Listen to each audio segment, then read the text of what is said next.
tá? Ah, sim. Aí depois você começa a falar, tá bom? Então, boa noite, Tá bom. pessoal. Boa noite a todos, a todas. O Núcleo de Filosofia Pan-Africanista da Profib estará apresentando hoje o nosso quinto encontro. A professora Andréia vai fazer a apresentação, então, do capítulo 5 do livro Ensinando a Transgredir, é, a educação como prática da liberdade. O capítulo 5, o título do capítulo 5, a teoria como prática libertadora. Nós estamos fazendo esse estudo já há algum tempo, né? Então, hoje será a apresentação da professora Andréia, capítulo 5 do livro da Bell Hooks. Então, é isso, eu passo a palavra à professora Andréia, então, para a sua apresentação. E seja bem-vinda. Boa noite.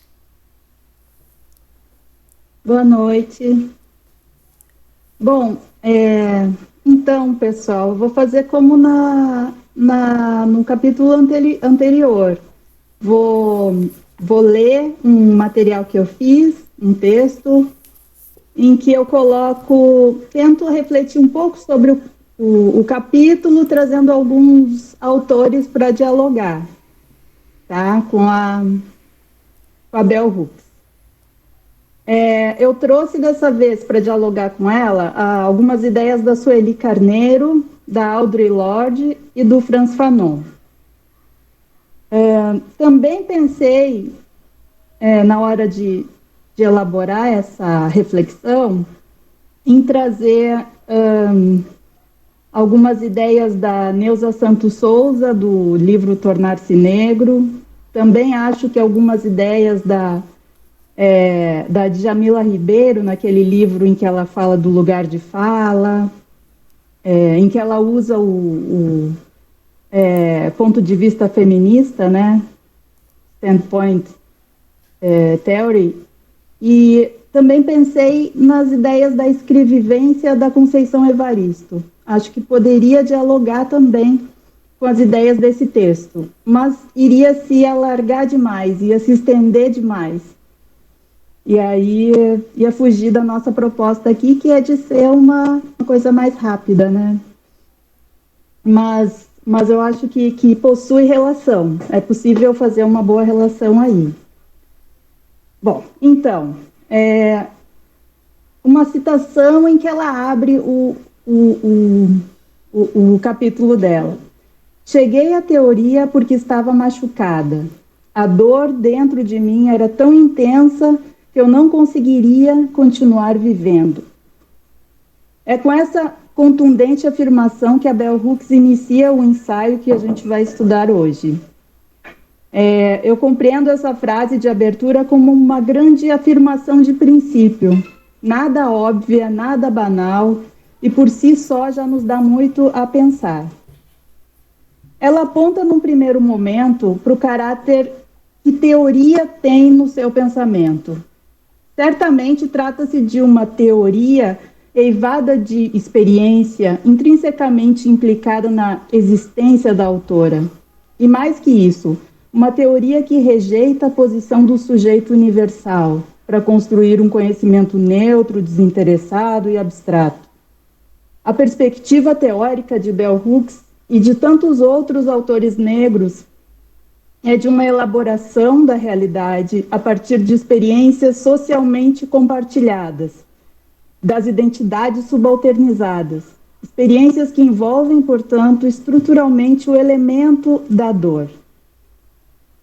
A teoria é capaz de ser terapêutica, vamos dizer assim. Talvez por dar algum sentido ao absurdo da condição do negro, e particularmente da mulher negra, em uma sociedade racista e patriarcal, ela pode permitir a desnaturalização dessa ordem hegemônica, permitindo a compreensão do racismo e do sexismo como uma produção colonial. A politização da realidade vivida e dos traumas pode trazer alívio e esperança. Assim, quando a Bell Hooks defende a importância da teoria no plano existencial, o faz na medida em que a teoria pode permitir não enlouquecer, vamos dizer assim, não sucumbir ao sofrimento psíquico de receber incessantemente mensagens sociais de que você não existe enquanto pessoa, pelo menos de forma relevante, de ter meios a partir de uma sólida compreensão proporcionada pela teoria para resistir e reexistir frente ao bombardeio ininterrupto ao seu estatuto ontológico. A teoria serve, assim, para compreender e sobreviver ao absurdo e à sordidez colonial. E, então, funcionar como um antídoto ao seu discurso. Como ela mesma se refere, e agora abro aspas, essa experiência vivida do pensamento crítico, de reflexão e análise, se tornou um lugar onde eu trabalhava para explicar a mágoa e fazê-la ir embora. Em termos raciais, o drama existencial do negro em uma sociedade colonial, abissalmente etnocêntrica, consiste em ter de construir a sua subjetividade em meio aos mais amplos e variados tipos de bloqueio, material e simbólico, em um universo de aberrações afetivas, como diz o Frantz Fanon. A imposição de uma ordem monocultural e racista a uma base socialmente composta por sujeitos de diversas identidades condiciona um universo mórbido, novamente nas palavras do Frantz Fanon, que era psiquiatra, né? Então, acredito que tem muito a complementar aqui nas ideias e nos sentimentos, né, expressos pela Bell Hooks. Então, ele condiciona um universo mórbido. A sociedade racista condiciona uma sociedade mórbida para as identidades não hegemônicas, pois esses sujeitos encontram bloqueios de todos os âmbitos na formação da sua subjetividade. Em vez da sua própria herança simbólica, só lhes é oferecida a herança alheia de referências, na qual a sua própria identidade é negada. As condições de subjetivação às quais os sujeitos subalternizados são submetidos constituem um labirinto sem saída, em que as sensações e impressões de opressão vividas e sentidas concretamente por esses sujeitos nas relações raciais coloniais não são confirmadas pelos sujeitos da identidade dominante, por quem as produz. Faz parte do efeito da colonialidade deslegitimar as experiências, a perspectiva, os sentimentos, a dor, os traumas do colonizado e impor a perspectiva dominante como única. Uma perspectiva que não é capaz de reconhecer o caráter subjetivo dos colonizados. E aí é o famoso mimimi, né? Que tanto todos os sentimentos, as dores, os traumas são colocados como mimimi. Por exemplo, aqui no nosso país, é muito comum a afirmação de que o racismo é uma coisa do passado, tendo como marco do seu desaparecimento o fim do colonialismo e da escravidão. Em contraste com essa narrativa, existem os sujeitos negros, testemunhas da persistência do racismo e da colonialidade, que as experienciam permanentemente, não como um passado que existe como um traço somente, mas como um presente vivo. E é a eclosão dessa contradição entre a vivência das discriminações em uma realidade marcada pela ordem racista e patriarcal e o não reconhecimento da sua problemática existência que no seio familiar de Bell Hooks foi desconcertante e doloroso, conforme ela mesma narra. E aí ela diz o seguinte: imagine também, por favor, minha dor de infância. Eu não me sentia realmente ligada a essa gente estranha, a esses familiares que não só não conseguiam entender minha visão de mundo, como sequer queriam ouvir falar. Dialogando com essa situação, a Sueli Carneiro, que é uma importante filósofa brasileira, né, em sua tese de doutorado afirma o seguinte: muitas vezes os esforços dos pais negros para não permitir que seus filhos tenham uma atitude vitimizada diante da vida, em função do racismo e das discriminações, fazem-nos relativizar a extensão do problema, fazem-nos minimizar o que involuntariamente produz uma sensação de esquizofrenia, sobretudo nas crianças que vivem no espaço escolar. Em particular, de violências brutais por causa da cor que carregam e não encontram nos pais a reação de indignação compatível com o agravo que a criança sente ter recebido. Muitas vezes essa atitude dos pais negros reflete também a sua impotência para lidar com o problema, reflete todas as concessões que tiveram que fazer para assegurar o mínimo de dignidade que conseguem ofertar às suas famílias. O silêncio em relação às discriminações sofridas podem ter diversas razões: negação, perplexidade ou mesmo uma pretensa estratégia de sobrevivência. Lendo o relato de infância de Bell Hooks e da ausência do questionamento das relações raciais, lembrei imediatamente do relato de infância de Audre Lorde, também escritora feminina. Ela diz o seguinte em seu ensaio Olho. Minha mãe, que tinha me manteve viva em um ambiente no qual minha vida não... Ela usou os métodos que tinha sem poucos. Ela nunca falou sobre... Minha mãe, uma mulher nascida no Caribe, despreparada. Ela me desarmou. De alguma forma, eu sabia que era mentira na cor. Minha mãe me ensinou a sobreviver desde muito cedo com seu exemplo. Seus silêncios também me ensinaram o que é fúria, autorrejeição e tristeza. Minha sobrevivência consiste no aprendizado de como usar as armas que ela contra as coisas que também não nomeadas. E a sobrevivência é o maior presente de amor. As negras é o único presente possível, e a ternura se perde. Nesse ensaio, a Audre Lorde fala da raiva, experiência da mulher negra dessa sociedade supremacista branca e da importância dela e trabalhá-la.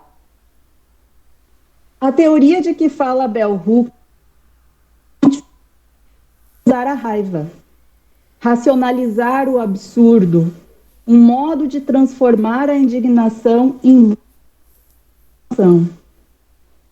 A teoria funciona para legitimar a verdade dos fatos deletérios da opressão, dos efeitos deletérios da opressão. Consiste em reconhecer oculta violenta no seio familiar. E em meio ao silêncio e à incompreensão, um antídoto necessário ao discurso de inferiorização. Entretanto, não há que tem esse potencial. Andréia, só um minutinho, Andréia. Um problema. Tá picotando a sua fala. No início não tinha problema não, mas de repente... tá picotando? Sim, então corta uma ou outra palavra. Será que houve alguma... A partir de quando, Neuza?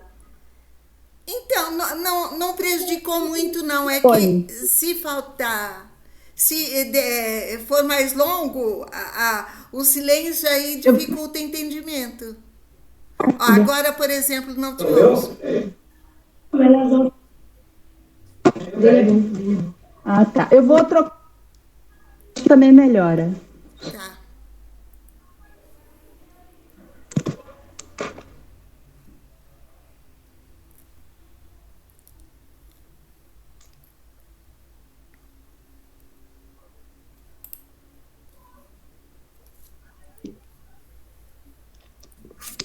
O Fagundes também está chegando aí. Fagundes, seja bem-vindo, Fagundes. Fagundes é companheiro aqui, São Bernardo também. Obrigado, Aldo. Boa noite, Fagundes. Boa noite. Se eu consigo aqui, por isso que a câmera está fechada aqui. Deixa eu ver se eu consigo usar um grampo para estabilizar aqui.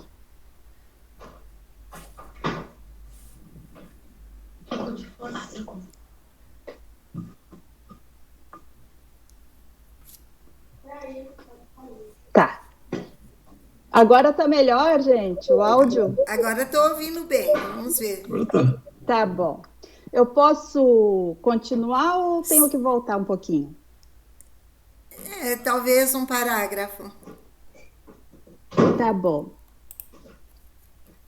Então, a teoria de que fala Bell Hooks me parece exatamente um modo de organizar a raiva, racionalizar o absurdo, um modo de transformar a indignação em luta e transformação.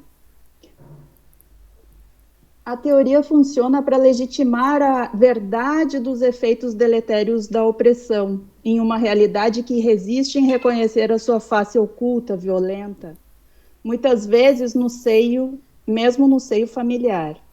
E, em meio ao silêncio e à incompreensão, pode ser o antídoto necessário ao discurso de inferiorização. Entretanto, não é qualquer trabalho teórico que tem esse potencial curativo, como diz Bell Hooks. Então, cabe explorar um pouco mais a sua concepção de teoria. Segundo ela, quando a teoria significa uma experiência vivida da teorização, está fundamentalmente ligada a processos de autorrecuperação, de libertação coletiva, e não existe brecha entre teoria e prática. Essa teoria é transformadora, não somente descritiva. Diante do absurdo e da violência institucionalizados, não basta compreender o mundo, o status quo e os mecanismos de sua reprodução. Há que se pensar modos de desarticular essa ordem a partir do trabalho teórico crítico. Fazer da teoria um lugar onde se possa, entre aspas, aí vem uma citação dela, imaginar futuros possíveis, um lugar onde a vida pode ser diferente. Essa prática teórica, além de produzir esperança, também deve trabalhar concretamente para transformações efetivas na ordem social. Caso contrário, pode-se cair em uma postura bastante comum de academicismo elitista inerte. É o que ocorre com certas vertentes da teoria feminista, segundo a Bell Hooks. Além de inútil, segundo ela, a produção teórica acadêmica com linguagem inacessível, altamente especializada e abstrata, é facilmente rotulável de reacionária do ponto de vista político, uma espécie de prática narcísica e autocomplacente que, em geral, procura criar uma brecha entre teoria e prática para perpetuar o elitismo de classe. Além desse intelectualismo exacerbado da teoria feminista hegemônica, também o anti-intelectualismo, presente em alguns contextos negros, conforme ela relata, são posturas prejudiciais a qualquer movimento de libertação. Enquanto o primeiro expressa a primazia da teoria sobre a prática, o segundo expressa a primazia da prática sobre a teoria. A perspectiva de Hooks é de uma educação libertadora que não opera no âmbito da dicotomia teoria versus prática. Ao contrário, supõe a produção teórica como produção social, que tem perspectiva própria e condições históricas de produção. Esse trabalho de teorização como prática de liberdade parte do concreto, das experiências vividas, procurando seu entendimento, a sua elaboração. E, a partir disso, seu aspecto crítico projeta estratégias de intervenção que possam transformar a estrutura desigual e violenta da realidade social. É isso, gente. Foi isso que eu preparei. Foi isso que eu pensei a partir da Bell Hooks. Deixa eu ver se eu não pulei nada aqui.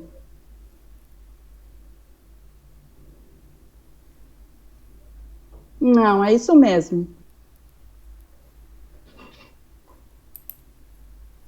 É isso mesmo, gente. Ok, obrigada, Andréia. Bacana, bacana. Sim, muito bom. Eu li hoje, né, o capítulo 5, né, e assim, o que ficou para mim, né, sintetizando, né, a questão de que não há como se pensar só na teoria, né, o movimento, todos os movimentos, eles só podem contribuir e levar à mudança se houver realmente a prática junto com a academia, né, que ela chama academicismo, que na verdade é a teoria, né? Então eu acho que é isso, assim, Sim. numa síntese, né, do capítulo 5 é isso. Alguém quer completar? Sônia, Aldo, Jodelice, Fagundes. Sônia? Eu acho que só complementando, como a forma como ela escreve já explode realmente o parâmetro, assim, os referenciais mais rigorosos, mais, vamos dizer assim, fundamentalistas de um academicismo, né? Sim. O jeito como ela escreve, como ela reporta a dor, como Sim. ela reporta sentimentos, né? Como ela reporta vivências, ela constantemente traz experiências mesmo, ela narra experiências dela. Então, o jeito, o estilo, a forma como ela escreve, como ela produz, né, academicamente, já está colocando, como eu coloquei ali, os princípios dela, o que ela considera como produção teórica, né, que não vai interditar as vivências, as experiências concretas. Pelo contrário, né? Por outro lado, também não vai se resumir somente a experiência individual. Pelo contrário, ela vai pautar atravessamentos, né, de classe, de raça, de gênero. Então, ela vai estar falando ela vai estar falando de experiências compartilhadas por esses grupos. Ela vai estar falando a partir das experiências dela, a perspectiva desses povos que nunca tiveram, né, nunca tiveram autorização discursiva para estar sendo legitimada como ponto de partida legítimo de uma teoria. E é por isso que eu pensei na Conceição Evaristo. Quando ela faz a literatura dela e parte daquele, vamos dizer, método que ela chama de escrevivência que ela criou, né? É isso também, são as experiências dela, mas as experiências atravessadas pela identidade de mulher negra, né? Então, por isso que eu achei que daria pano para manga fazer essa relação com a Conceição Evaristo também. Sim. Sônia?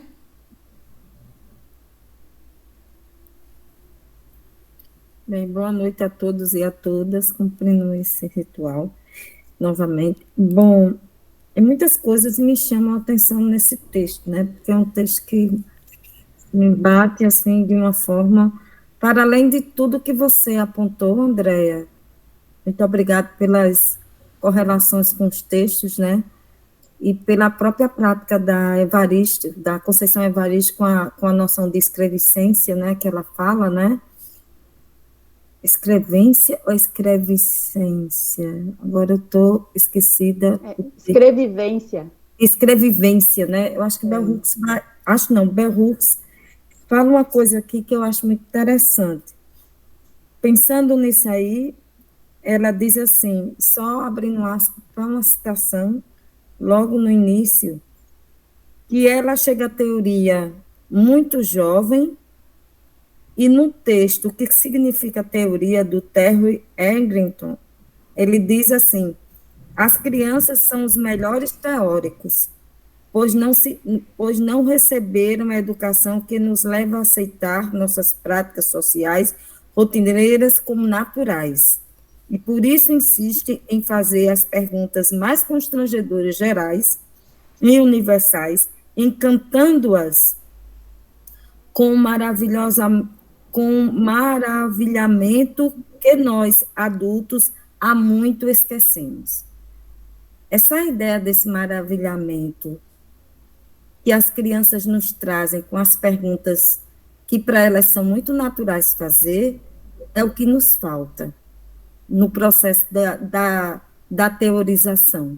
Primeiro porque estamos presos, né, de uma forma assim muito limitada aos cânones mesmo, né, dos quais nós fomos forjados dentro do nosso processo acadêmico.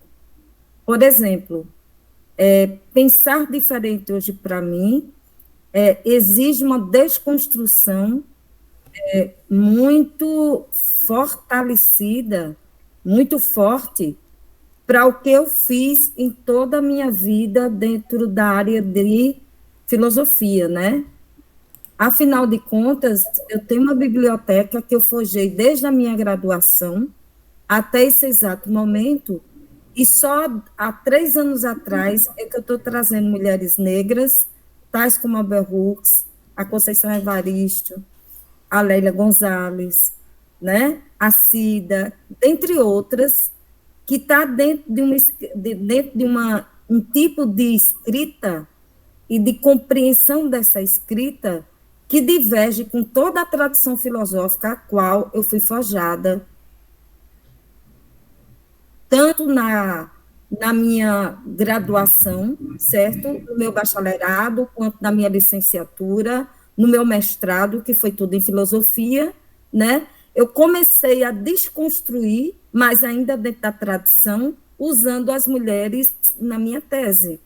Filósofas brasileiras, colegas minhas de trabalho, que eu as considero filósofas, e como a Elisete Tomazetti, né, que eu faço parte do grupo com ela do Filosofar, Ensinar a Filosofar, dentre outras que fazem parte desse grupo, né, a Joana Tolentino, dentre outras,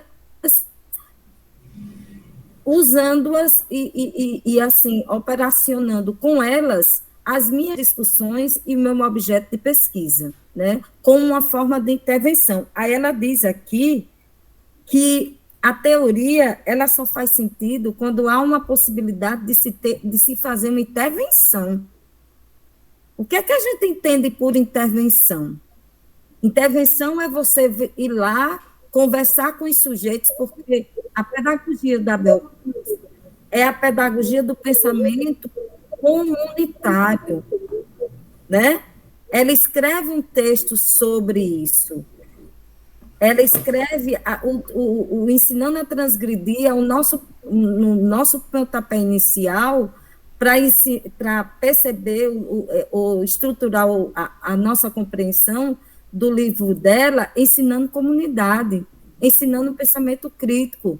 Isso só pode fazer dentro de uma roda de conversas, como a gente já falou anteriormente, no primeiro e segundo capítulo. Sem a conversa, sem essa questão da gente se expor, né, o educador junto com os educantes, dentro de um processo de formação humana, né, isso não existe. Então, quando a gente está conversando com os sujeitos, assim, que são livres e que pensam por si mesmos, e que nessa roda de conversa a gente vai discutir problemas. E a intervenção teórica se dá justamente quando a gente constrói juntos, né, a solução de um determinado problema, o qual todos nós estamos envolvidos.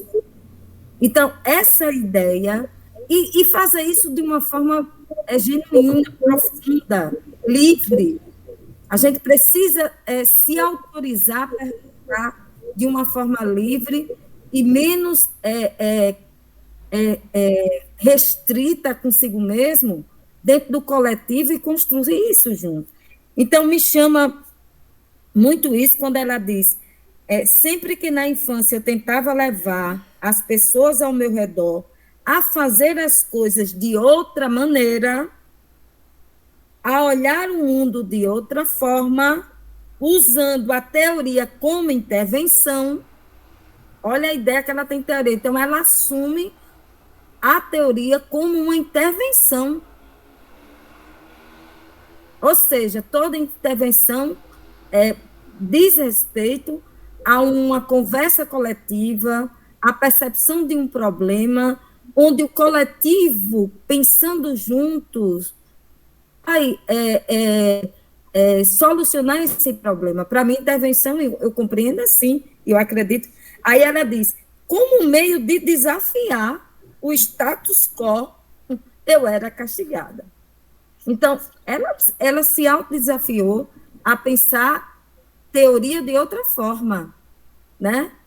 E, para mim, ela traz assim, uma coisa que eu vou parar a minha fala, mas assim, porque nesse capítulo eu muitas coisas assim que eu acho interessante.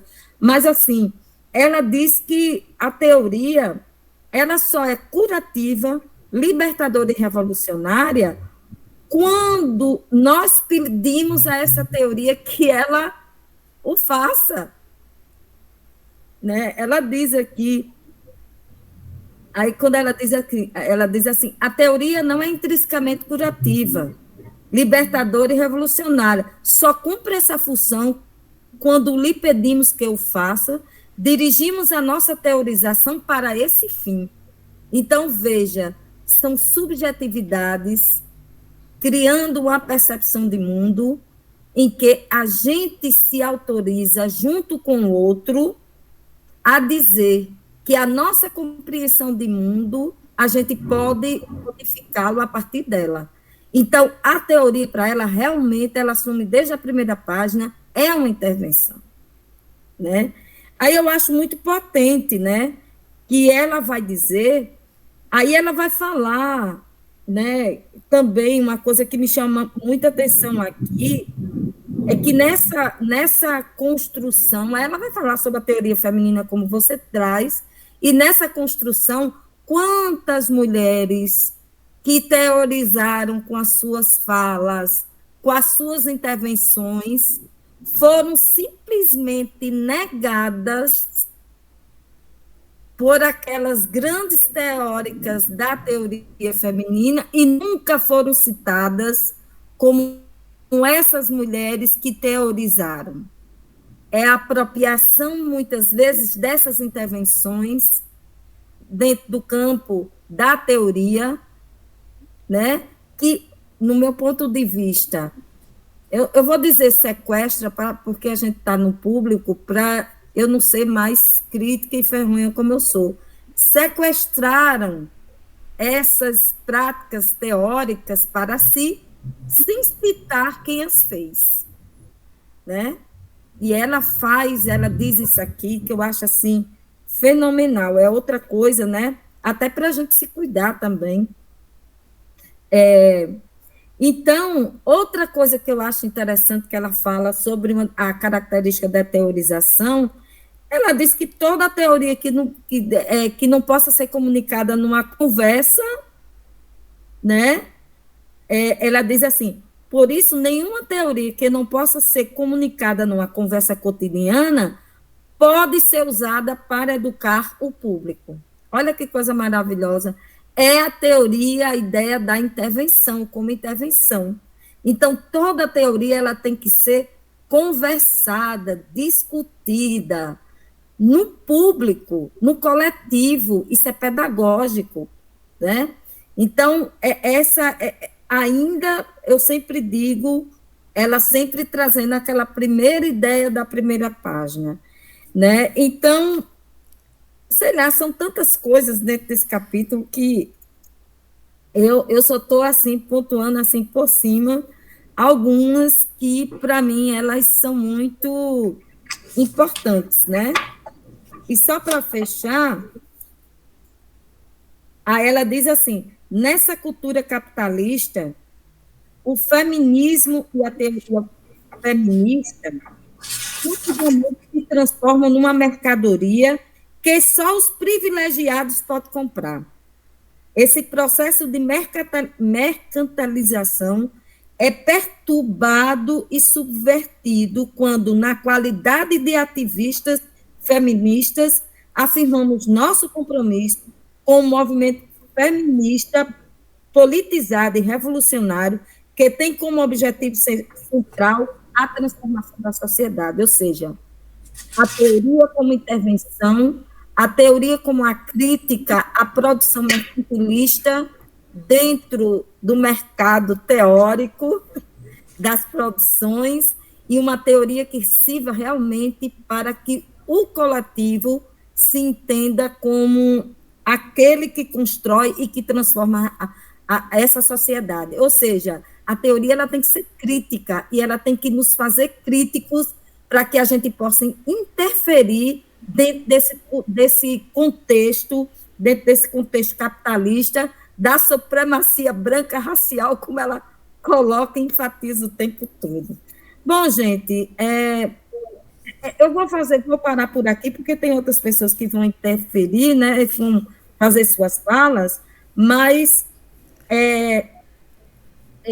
fechando e citando ela diz, não é fácil dar nome à nossa dor, teorizar a partir desse lugar. Qual é o lugar? O lugar do racismo, o lugar de um capitalismo selvagem, um lugar onde o pensamento crítico, o pensamento que faz as intervenções, as mudanças sociais, é rechaçado, né? E ela aponta, como em outro texto que eu tenho, aponta a teoria feminista como uma possibilidade, outra possibilidade da gente fazer essa intervenção. Parei por aqui, senão vou muito. Obrigada, Sônia. Novamente, né, é um capítulo bastante denso, né, que a gente, cada parágrafo do livro leva a uma reflexão profunda. Eu não consigo deixar de pensar quando ela diz, né, que quando ela era criança, né, as inquietações dela, ela queria falar, ela queria colocar para fora, e ela era reprimida, né, ou silenciada, né, pelo pai e a mãe mesmo, que foi o que a Andréia disse logo no início da fala dela, né. Então, e aí para ela não restou outra solução senão teorizar, né, porque ela não podia falar, ela não tinha quem a ouvisse, então para ela só restou uma solução, que foi teorizar. Então eu imagino que ela, desde muito pequena, né, muito criança, ela já tinha, né, já teve, né, essas definições, né, do que ela desenvolveu mais tarde. Então acho que é isso. Aldo, pode ser? Pode ser uma conversa rápida. Primeiro é o seguinte, desde a introdução do livro, nós nos deparamos com afirmações extremamente importantes. Eu acho belíssimo quando ela diz que naquela época ir à escola era pura alegria, na introdução, né? Eu adorava ser aluna, adorava aprender, a escola era o lugar do êxtase, do prazer e do perigo. Quer dizer, eu fico pensando nas escolas de hoje, né? Principalmente determinada ano da escolaridade, a escola é uma tortura para ele, não tem mais prazer, né? Não tem mais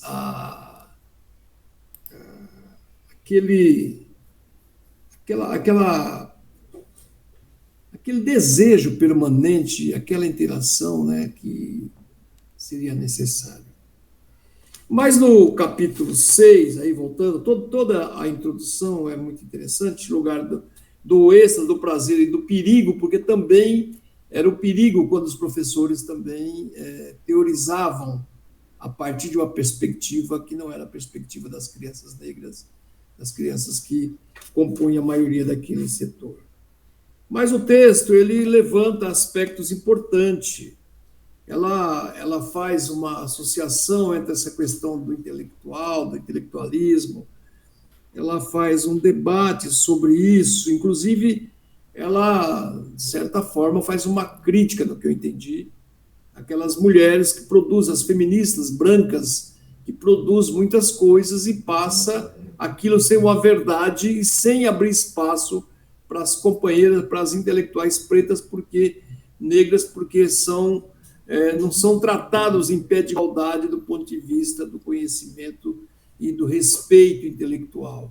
Então, ela faz essa diferenciação que eu acho interessante. E eu acho, ela não se incomodou com isso, ela faz numa citação, ela diz que ficou muito contente com as cartas que recebeu dos presos, né? As pessoas que estavam presas mandaram centenas de cartas para ela, e ela falou, opa, então eu estou indo muito bem aqui, obrigado com essa galera, porque eles afirmaram nas cartas que também estavam se formando, eles estavam discutindo a questão do sexismo, eles estavam avançando. Então, ela dizia que é necessário atingir, e todo conhecimento precisa atingir o ponto de vista popular também, não apenas intelectual ou academicista. Ela faz esse contraponto. Ela diz que em alguns diálogos, em algumas reuniões, algumas companheiras sequer falavam, e no final das reuniões, do discurso, acabavam dizendo que não era importante o que estava ouvindo, porque a linguagem não estava compatível com aquilo que eles pretendiam ou compreendiam como verdadeiro ou como parte da sua cultura. E mesmo diante dessas críticas, ela vai afirmar também de que é necessário reconhecer a importância da formação intelectual na vida das mulheres, na vida da classe como um todo. Então, eu vejo que essas referências que ela faz é extremamente importante. Ela levanta também, ela passa até pela questão do aborto, citando a questão do aborto, ela faz todo um levantamento, é um texto muito, de fato, é um texto muito amplo, que tem muitas leituras, né? E que eu achei extremamente importante aprofundar esse debate. Claro que numa hora não dá para a gente aprofundar, e seria importante que nas escolas também criasse essas espécies de núcleo de estudos permanentes, né? Principalmente eu me refiro à escola pública, né? O ensino médio, o ensino fundamental, o ensino médio, onde tem uma defasagem muito grande de contato com essas pessoas, com essas elaborações, e que, portanto, se faz necessário, digamos assim, dar mais capilaridade a esse debate na sociedade. Eu entendo que o que Sônia colocou aqui é verdade. Nós precisamos rediscutir todo o processo da história da filosofia e colocá-la no seu devido lugar, né? Algumas teóricas fazem uma crítica contundente à formação europeia, à formação da Grécia, dizendo que aquilo dali é plágio, objetivamente é plágio de toda a formação daquilo que já existia na África, e que foi tudo praticamente copiado ou transferido, porque nesse processo de valorização eurocêntrica, tudo que saía dos europeus, de uma maneira geral, era valorizado no mundo todo. Eu diria que nós passamos alguns grandes momentos da filosofia. O primeiro momento é esse pensamento original, no berço da humanidade, que é a própria África. A filosofia se apropria disso, a filosofia grega vai se apropriar disso. Depois nós vamos ter um momento também de muita produção, que é a filosofia mais francesa, depois a escola de Frankfurt.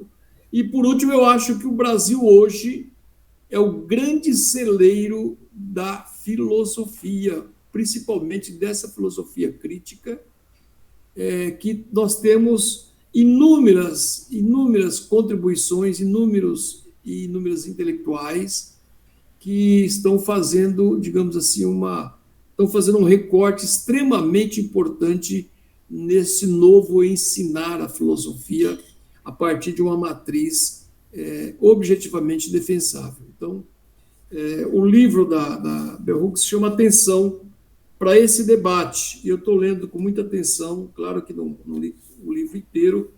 Eu li lá o 12º capítulo sobre a questão de classe, que a Sônia fez referência, né? Posso, inclusive, depois até mesmo discutir e fazer uma pequena exposição sobre o 12º, que é essa questão da classe, que eu entendo que ela toca nesse debate,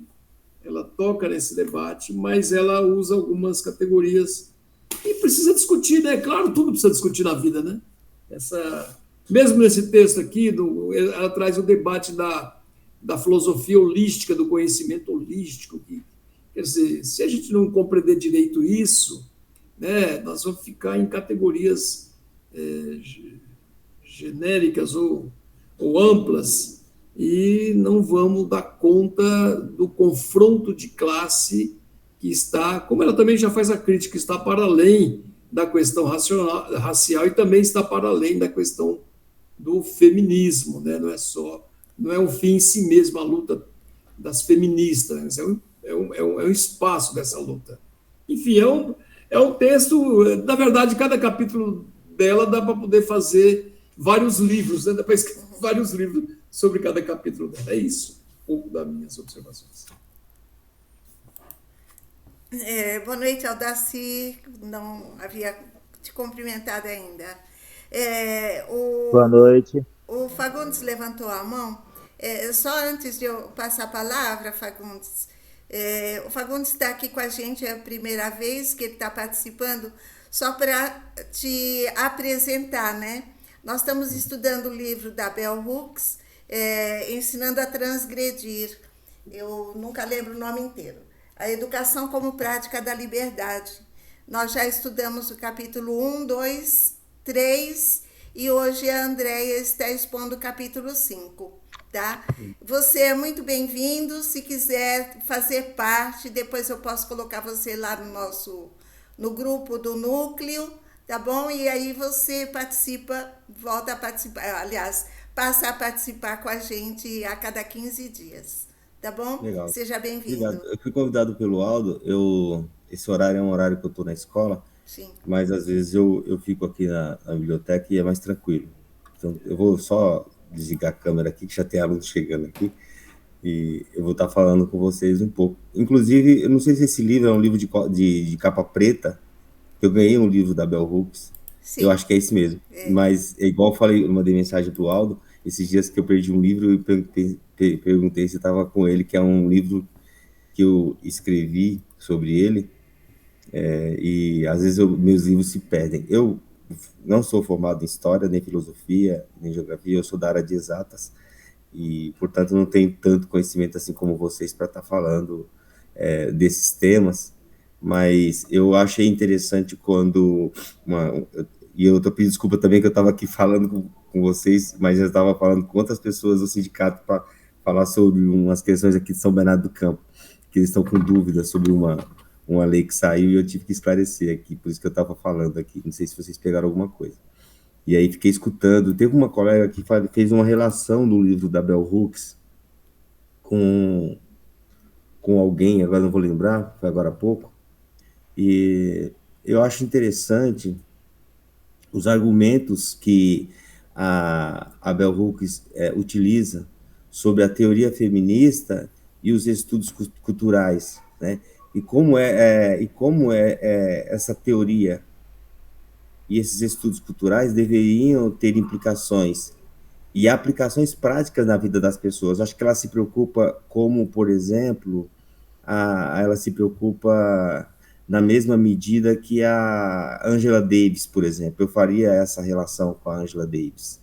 Eu não lembro agora, alguém fez relação com alguém, mas eu faria essa relação com a Angela Davis na medida que a Bell Hooks ela argumenta sobre a teoria feminista e os estudos culturais quando eles deveriam ter aplicações e aplicabilidade prática na vida das pessoas.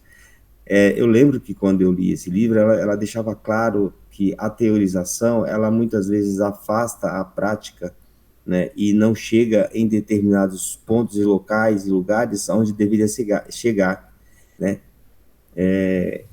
especialmente quando você precisa de uma prática social, daqueles tipos de práticas sociais que especialmente enfrentam a opressão e a marginalização, né, sobretudo de classes mais desamparadas. Não sei se vocês me entendem. Esse talvez seja um grande argumento da Bell Hooks, que ela tenta passar.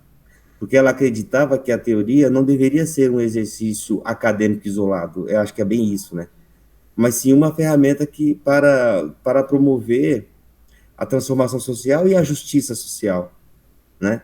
Eu acho que quando ela traz esse embate, na medida que ela diz, olha, a teorização serve para quê?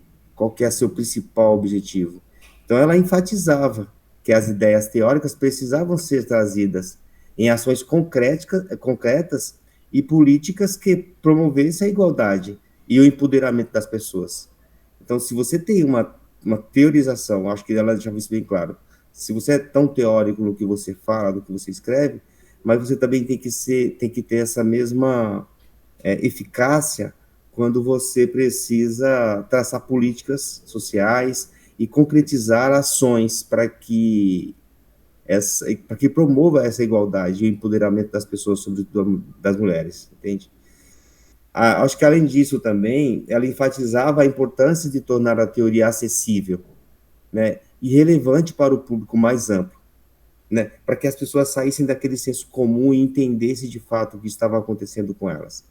Ela escrevia de maneira mais clara e envolvente quando ela tenta, dentro daquela teorização acadêmica, levar para as pessoas o que ela realmente queria trazer como ativista a um público em geral, né?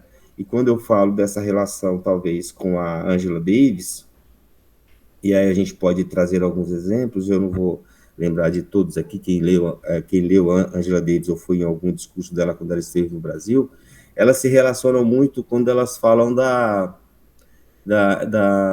tem uma palavra que ela usa bastante, que é a inteleccionalidade e a compreensão da complexidade das opressões, né?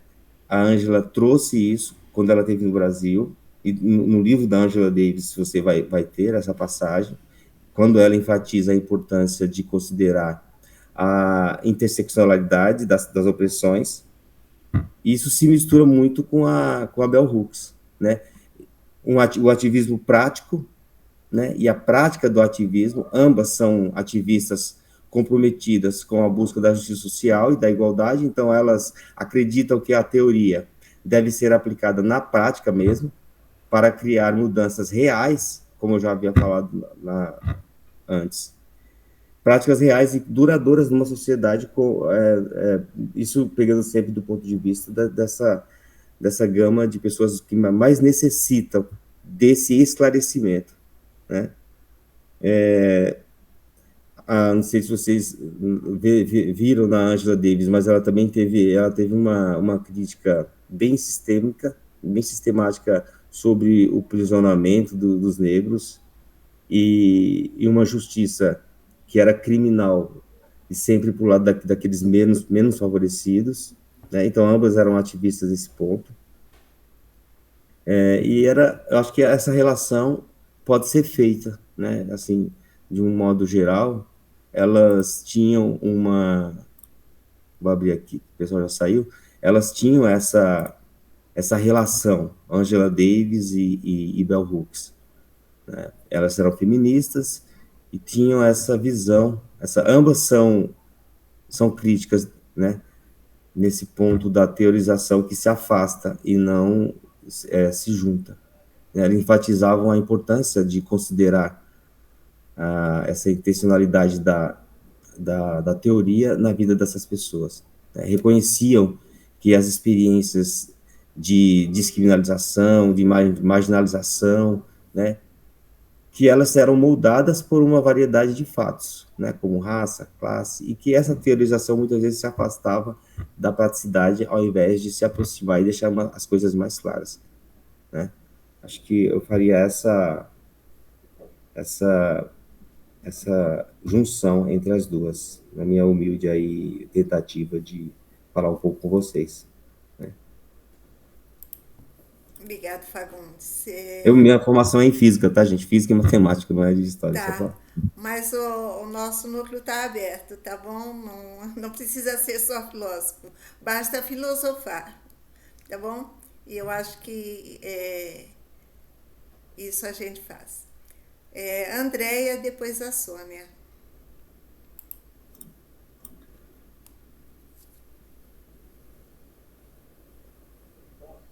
Oi, gente. Até me perdi agora.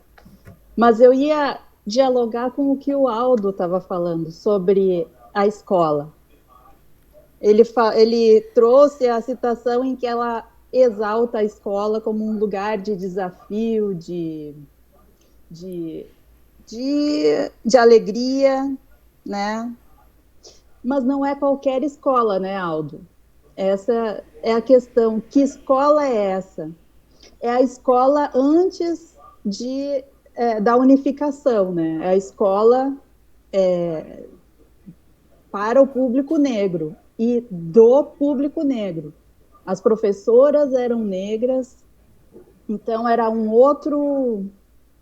Ela coloca que a educação era uma educação política, que era uma educação com uma intenção, né? Então, fico me perguntando, uma escola política que não ignora os atravessamentos raciais, pelo contrário, uma escola voltada para a transformação através da teoria, né? Através do saber e da prática, voltado para a transformação do mundo. Essa escola é que mobiliza, essa escola é que dá vontade, pelo menos a partir do relato dela, é o que a gente apreende, né? Então, eu fico pensando, é a política que torna a escola significativa para ela, né?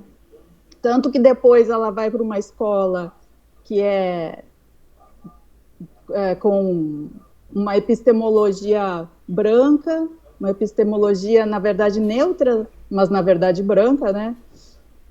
Dita neutra e, na verdade, eurocêntrica. E aí daí ela perde totalmente o tesão de ir para a escola. Então, eu fico me perguntando, será que hoje, assim, essa né, desconexão dos alunos com a escola, essa falta de sentido que eles veem na escola, também não é porque eles não se veem ali, eles não se veem como naquela epistemologia? Será que não é? Será que se a gente... Como, eu não sei, acho que foi o Aldo mesmo que falou, que a gente precisa colocar isso dentro da sala de aula, né? A gente precisa colocar essa temática dentro de sala de aula. Será que, a partir disso, a gente não consegue engajar os alunos? Quando eles se sentirem no centro, assim como a Bell Hooks se sentia na época da escola negra, não sei, isso é uma coisa que fica. Ela fala assim, olha, para os negros, o lecionar, o educar, era fundamentalmente político, pois tinha raízes na luta antirracista. E aí, com efeito, nas escolas de ensino fundamental frequentadas somente por negros, eu tive a experiência do aprendizado como revolução. Então, eu fico me perguntando, será que a gente não precisa politizar mais a escola nesse sentido? E aí a gente consegue dar mais sentido para aquilo, para aquele processo? E aí, de repente, recuperar um pouco o engajamento dos alunos?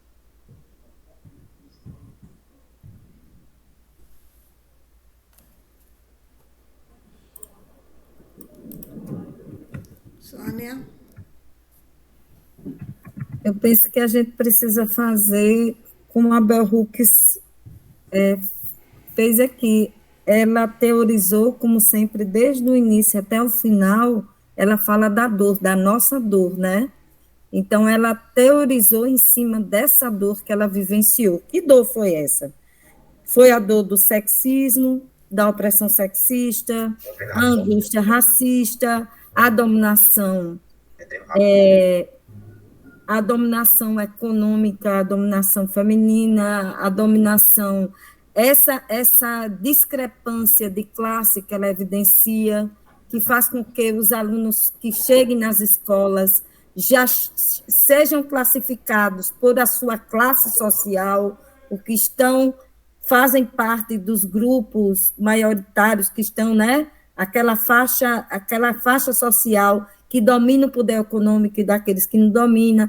A gente vivenciar a Lei 10.639, né, gente, se não me engano, a gente trazer temas como o Aldo diz, fazer professores, aliás, educadores e educadoras, seja do ensino fundamental, médio ou superior,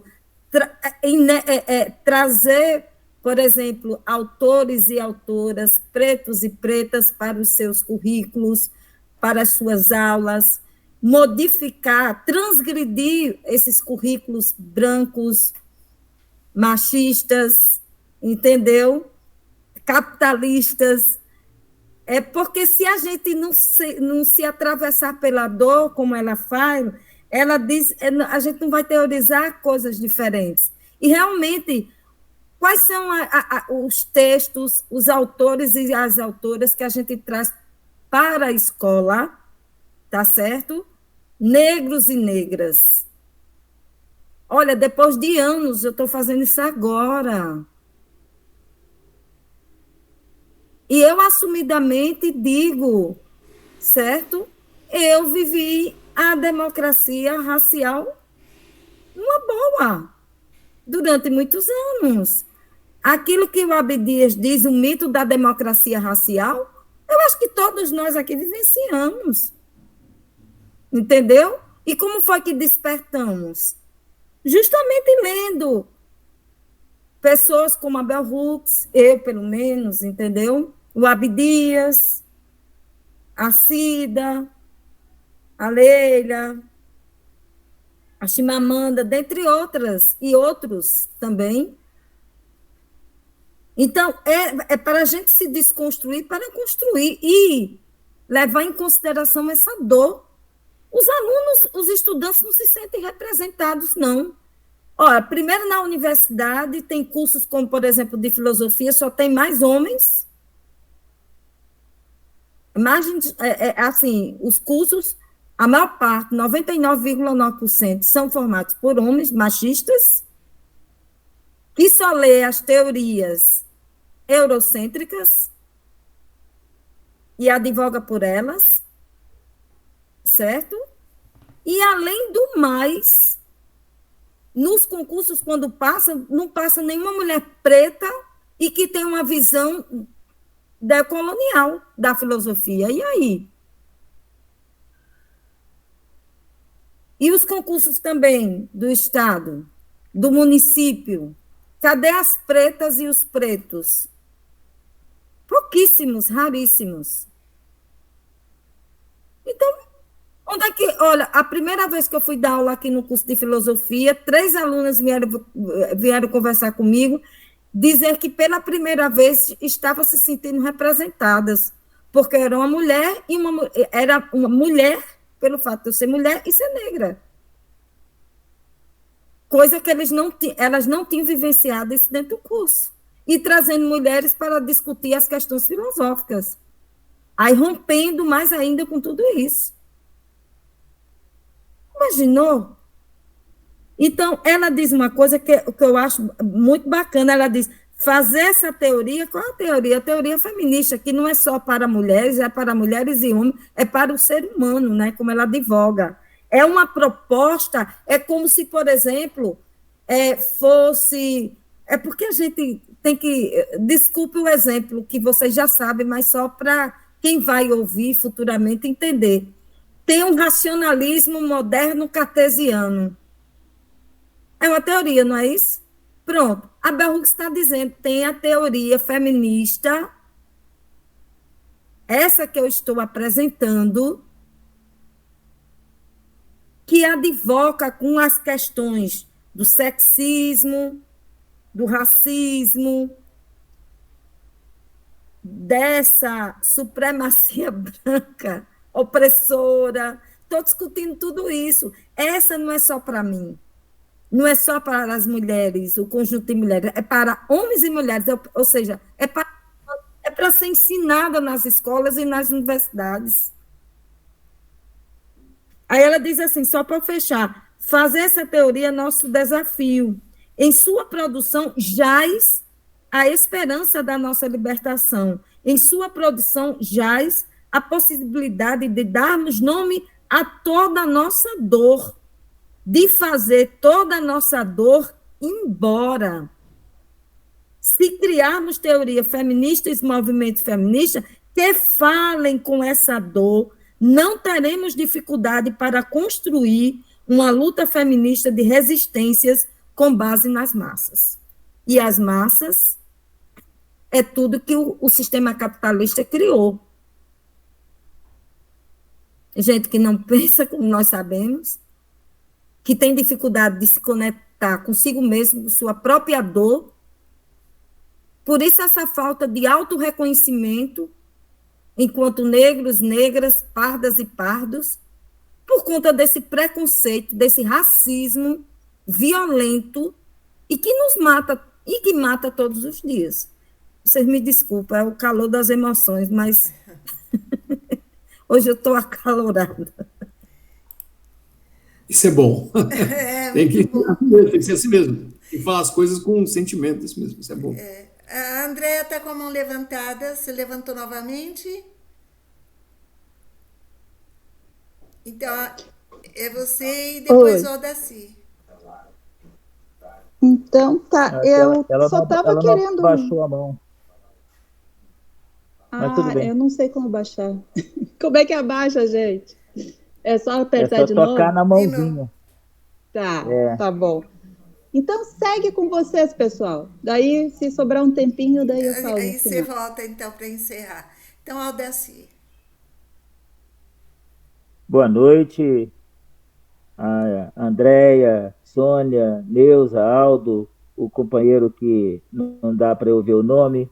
Fagundes. Mas, Fagundes, eu observando aí a fala da Sônia e também de todos vocês, hoje, assim, já começando a dizer que para a gente hoje é um dia também ainda com bastante também tristeza.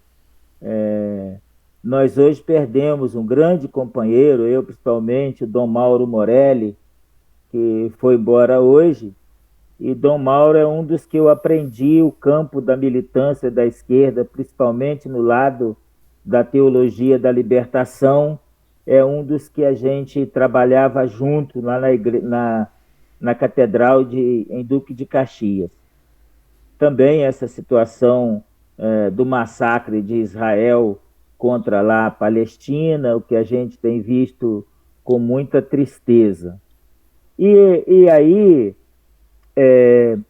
diante da fala da Sônia, principalmente esse último momento agora, a gente observa que quando se coloca uma posição, um lado, né? E aí nós vamos falar da história da filosofia, como que ela se deu, né? Falando aí da história da humanidade, há quantos, nós em termos de Brasil, 400 anos ou mais, quase mais de 500 anos de Brasil, em que a gente só ouviu a história contada por um lado, só pelo lado opressor.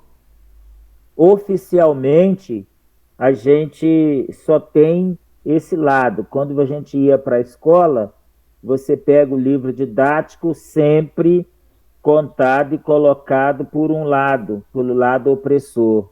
Professoras ou professores brancos, classe média, que contava a história a partir deles. A religião te domina, né? Te domina pela alma, pela teoria do medo. Então, quando a gente descobre que a gente pode ser revolucionário e rejeitar esse tipo de coisa, a gente depara com um outro tipo de sofrimento, com outro tipo de situação, que é pela situação do capital. Então, o capital sempre oprime e aqueles que não têm sempre têm que ficar submisso aos que têm. Então, é um processo muito louco isso, né? E aí, quando a gente... eu da ontem estava aqui conversando com um colega e falando para ele, né, quando eu conheci o Abdias do Nascimento, quando o próprio Abdias me convidou para eu fazer o curso com eles, que foi um curso dado na UERJ, em 1983, um curso coordenado pelo IPEAFRO, onde estava o Abdias e muita gente de fora, outras pessoas, inclusive dos Estados Unidos, que agora eu não lembro o nome.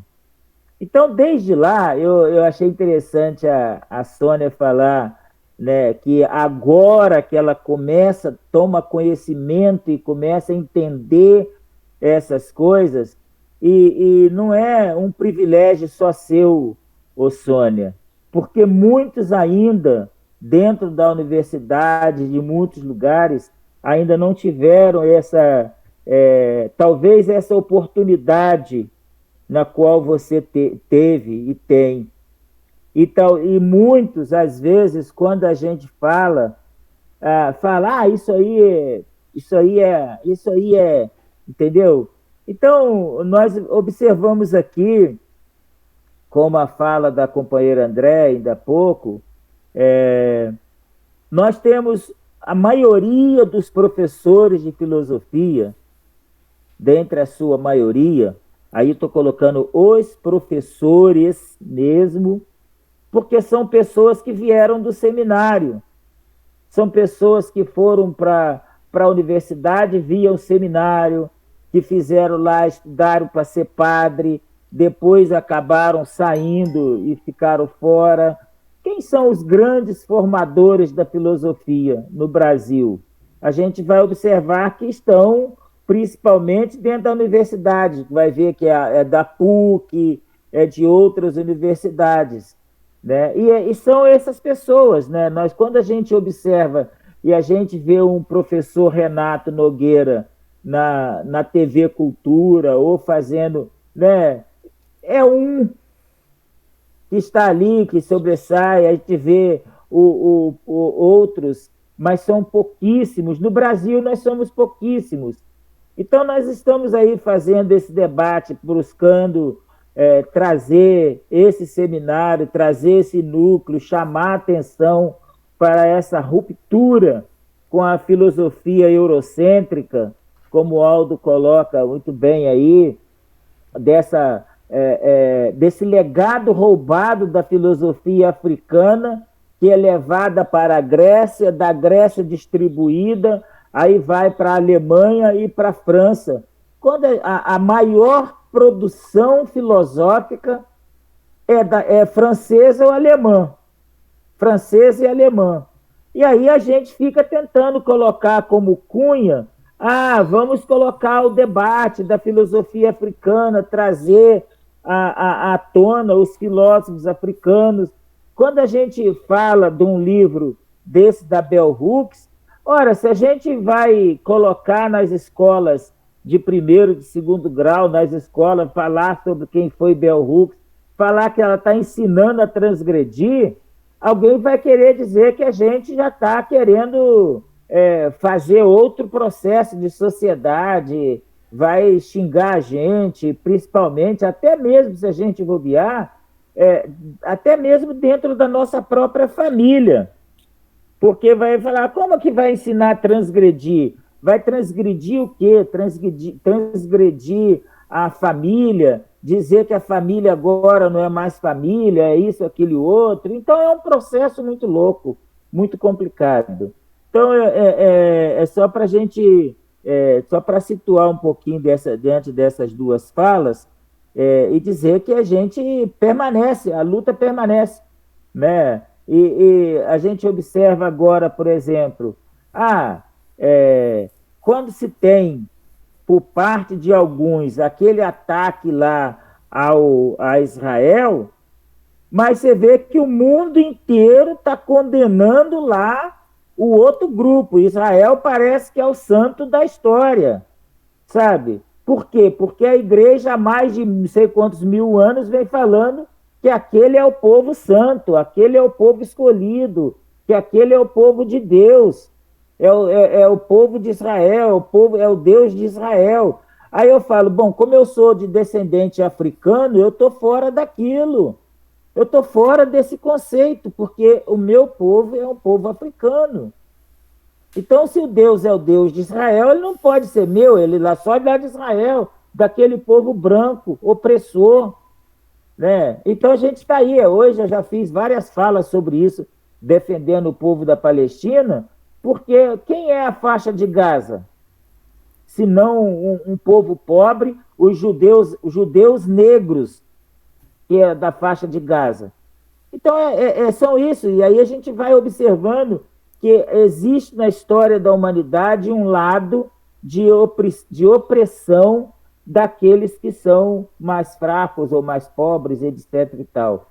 Então, quando a gente se propõe a fazer esse debate, nós estamos realmente transgredindo uma história milenar, para assim dizer. Axé a todos nós. Axé. Aldo.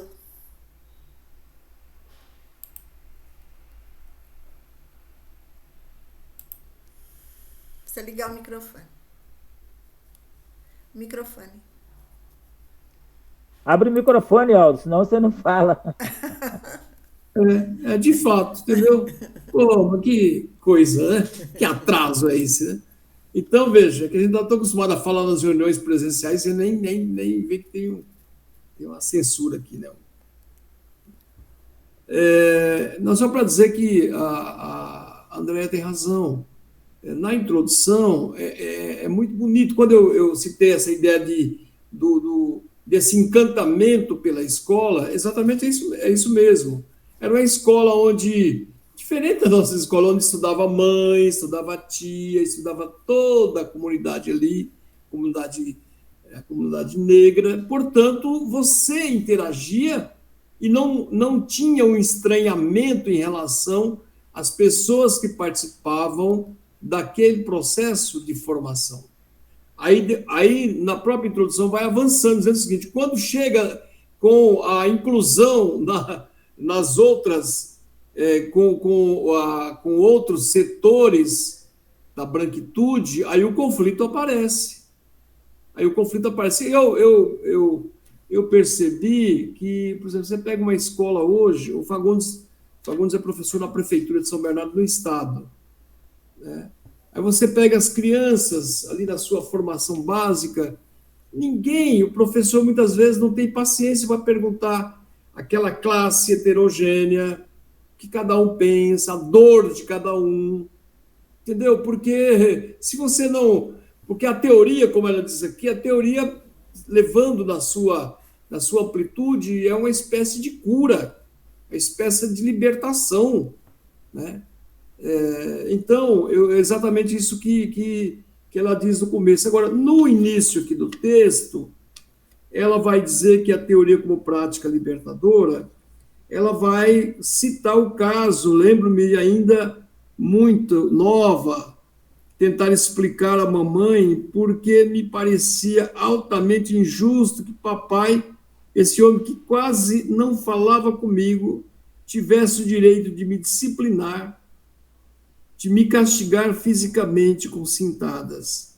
A resposta dela foi dizer que eu estava perdendo o juízo e precisava ser castigada com mais frequência. Evidentemente que ela está falando não só da experiência da introdução, né, do livro, mas ela está falando para um público nessas relações que certamente existem, né?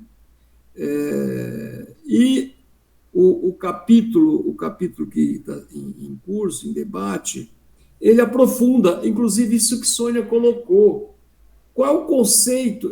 Há poucos dias nós tivemos um problema aqui no PSOL, que era um debate sobre um companheiro que usou uma frase, digamos assim, não tão adequada para o momento de uma plenária.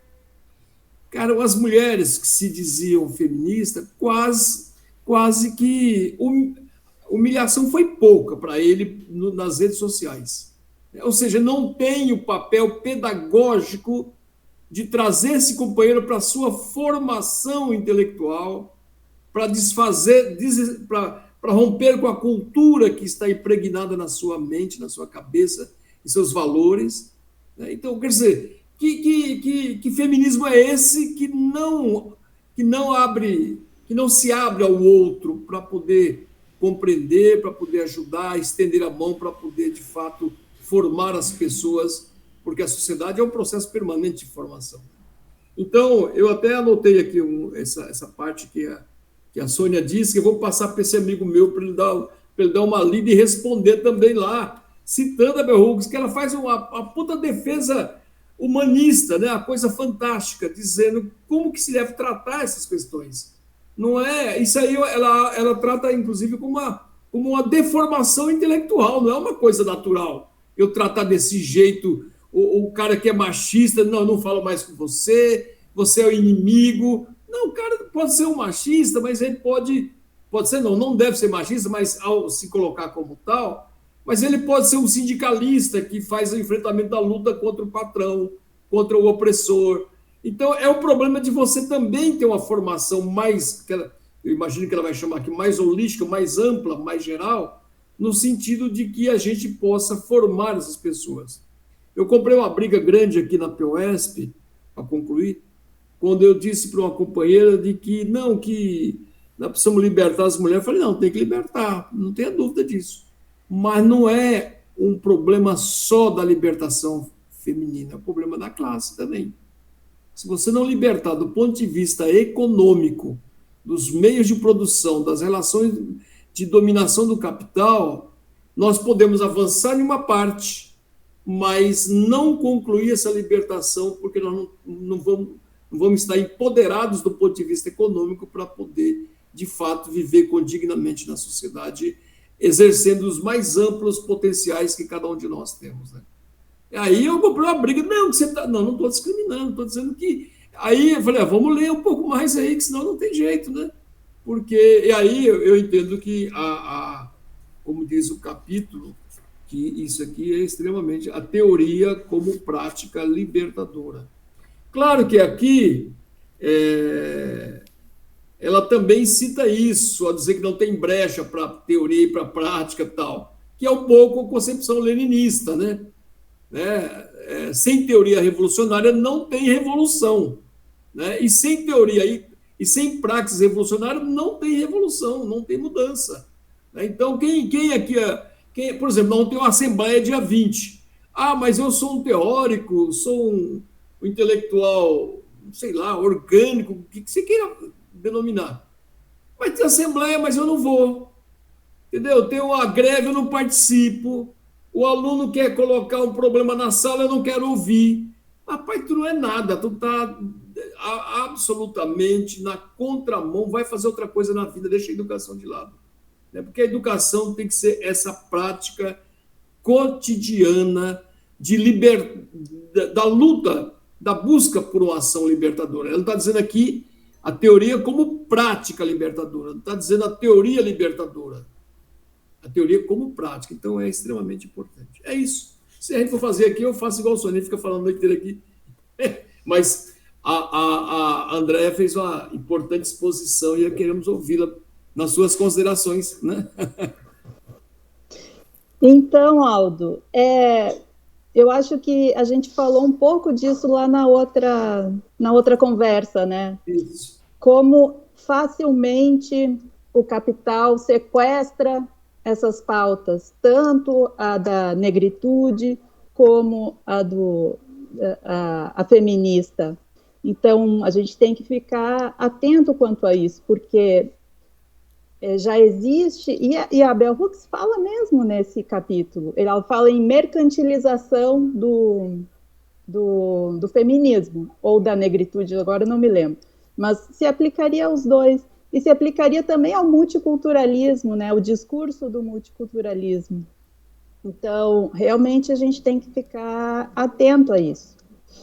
E eu estou com 2% de bateria aqui, eu vou ver se resiste aqui. Eu só queria falar rapidamente que aconteceu até uma coincidência que, em função desse conflito em Israel, eu peguei novamente um quadrinho que eu tenho sobre a Palestina. Um quadrinho, assim, só que é prefaciado pelo Eduardo Said. E eu estava pensando em como levar isso para a escola, né?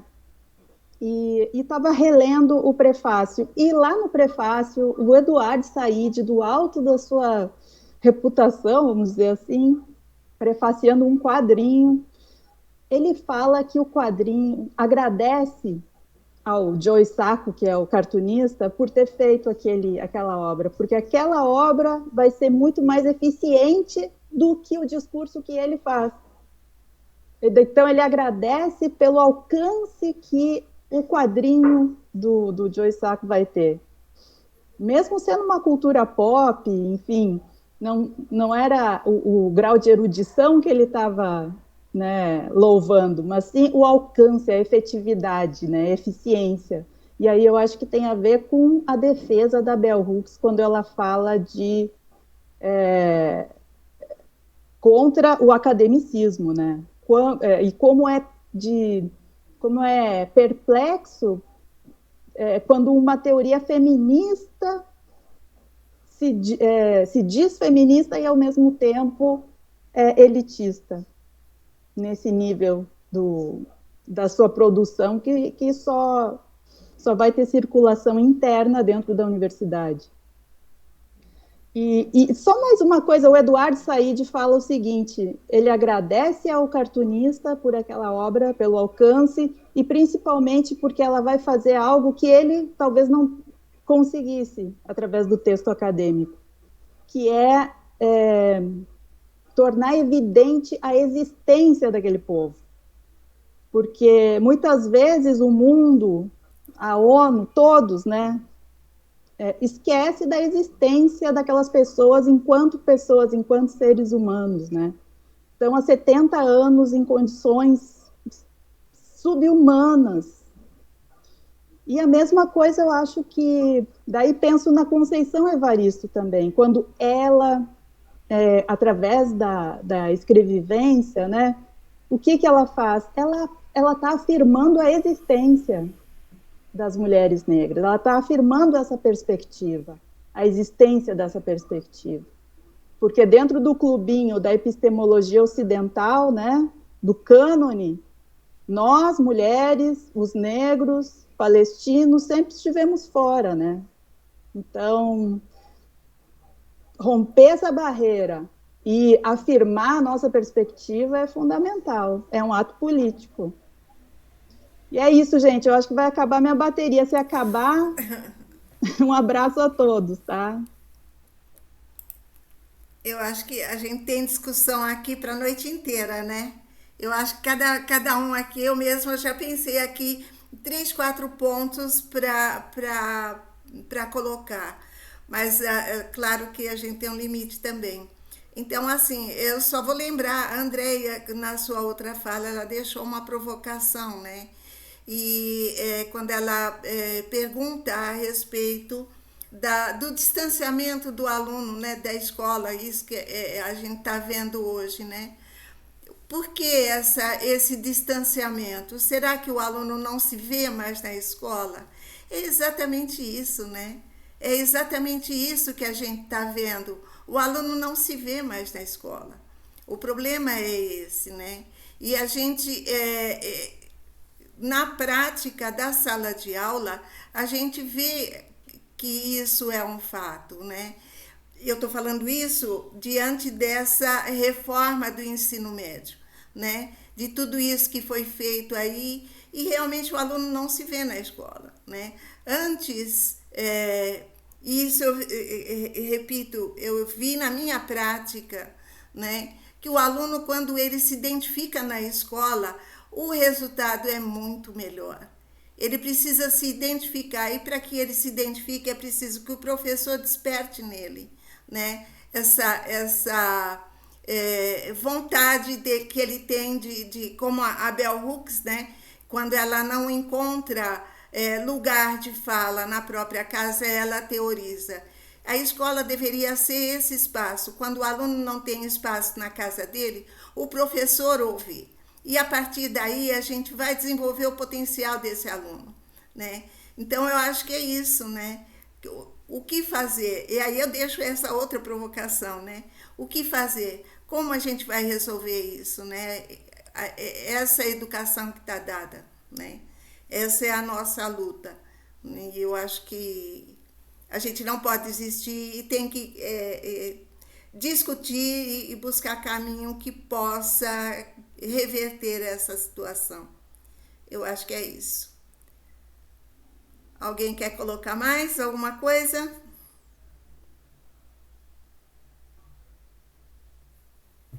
Aldo está falando, precisa ligar o microfone.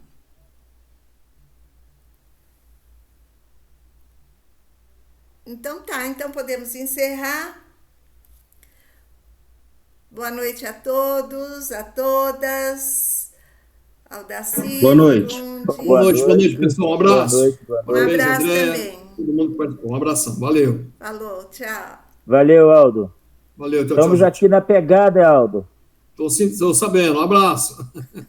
Tchau.